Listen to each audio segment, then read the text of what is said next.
Presiden Prabowo terhadap jajaran pengurus Danantara serta direksi BUMN pada acara Town Hall Meeting Danantara Senin kemarin. Kita akan membahasnya bersama dengan jurnalis Istana Senior Harian Kompas, Suhartono. Salam sehat, Mas Har. Selamat sore ya. Ya, siap. Mas Har, ini kan tadi kita sudah dengarkan pernyataan dari Pak Presiden Prabowo, cukup keras juga tadi disampaikan kalau misalnya tidak cocok bisa diganti atau dipilih kembali. Tapi yang menjadi pertanyaan, ini kan Pak Prabowo kan selama ini juga selalu memberikan teguran ataupun pandangan secara belak-belakan di berbagai kesempatan. Nah, kemudian ketika kemarin Senin, itu Pak Prabowo menyampaikan tegurannya secara tertutup gitu ya, tidak diketahui ataupun tidak secara terbuka kepada wartawan dan publik. Ada apa di balik ini, Mas? Anda menilainya? Ya, kalau saya ikuti dari sejumlah presiden saat saya bertugas, itu memang kalau sudah mencapai puncaknya ya, kejengkelan presiden pasti akan diluapkan di forum. Nah, hanya bedanya kemarin kok ditutup gitu ya. Padahal kalau melihat beberapa kali ya Presiden Jokowi itu terbuka, lugas saja.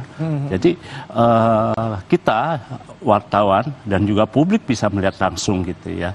Karena kalau melihat langsung dipertontonkan ke publik itu ada semacam teguran dan pengingatan yang akan dilakukan. Ada efek jerahnya oleh para direksi untuk memperbaiki kinerjanya. Tapi kalau tertutup ya mereka akan melakukan pengawasan internal aja.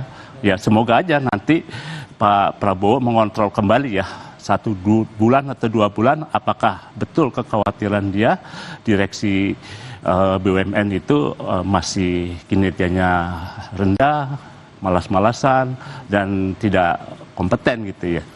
Karena seperti yang dibilang Pak Presiden kan mungkin dia sudah dapat laporan bahwa sebanyak 844 BUMN yang ada di bawah Danantara itu ada beberapa yang mungkin direksinya tidak firm dan tidak tidak sesuai dengan harapan. Sementara ekonomi yang sekarang sedang terjadi adalah tekanan sungguh besar sekali. Apalagi target kita untuk mencapai pertumbuhan 8% ini kan belum direvisi ya. Meskipun sekarang global maupun juga tekanan ekonomi di kita tinggi. Jadi kira-kira seperti itu. Jadi ini udah puncak dari amarah presiden. Karena Danantara satu-satunya lembaga yang betul-betul di-push ya untuk mendongkrak ekonomi Indonesia. Tapi puncak kemarahan ini kenapa baru 2 bulan ini, paling tidak kurang lebih dari Februari, kemudian ini baru April. Sudah memuncak ini amarah dari Pak Prabowo sehingga harus tertutup. Anda melihatnya seperti apa selama ini pelaksanaan Danantara yang baru 2 bulan ini? Ya, kan ambisi presiden untuk memperbaiki ekonomi, memulihkan di tengah-tengah tekanan ekonomi global yang sangat kuat dan juga kita melakukan efisiensi, hanya satu andalannya adalah Danantara.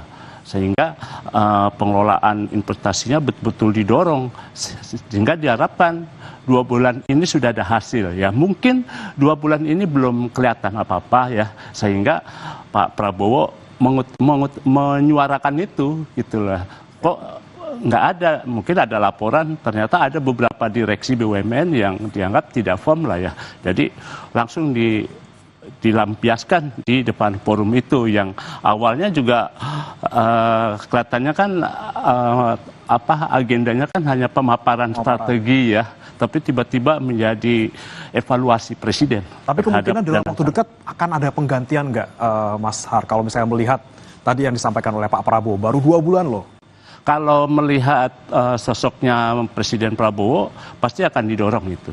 Pasti akan dicari direksi-direksi BUMN yang memang tidak firm, dan itu yang harus diganti. Karena banyak sekali pesan yang disampaikan oleh Presiden kan kemarin itu, mulai dari malas, kalau kompetensinya, akhlaknya tidak berprestasi, ya harus diganti gitu ya. Jadi begitu kuat tekanan yang juga dirasakan oleh presiden.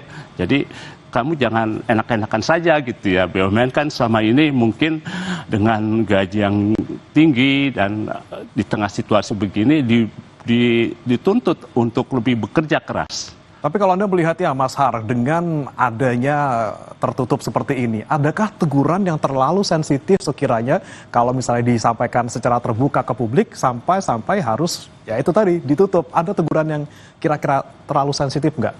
Bisa saja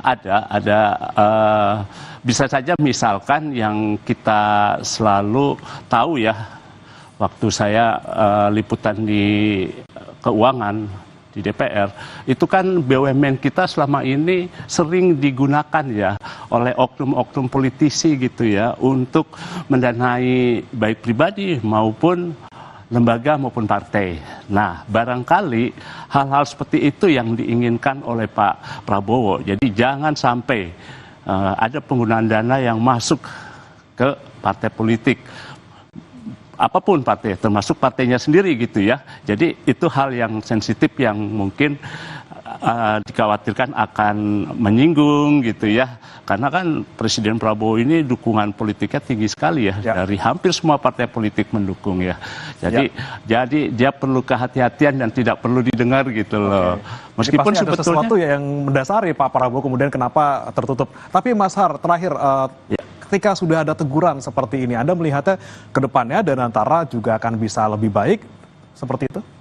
Harus, ya, karena tadi saya bilang bahwa dia satu-satunya, salah satu andalan ya. Karena BUMN yang lain sekarang semua udah diintegrasikan kan. Jadi yang muncul adalah Danantara dengan kekayaan sampai hampir 1 triliun dolar AS ya, yang menurut Presiden ya, dengan 844 BUMN, itu satu-satunya yang memang diharapkan menjadi pendobrak dan mengurai tekanan ekonomi di Indonesia. Jadi ada harapan. Jadi butuh betul orang yang kompeten dan yang transparan dan juga bersih.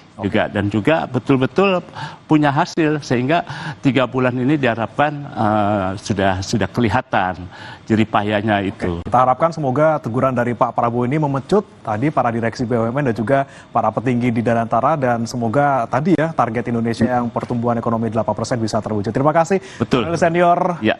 Harian Kompas Mas Soehartono sudah bergabung bersama kami di Jurnal Merah Putih. Ya, terima kasih. Dan saudara jangan beranjak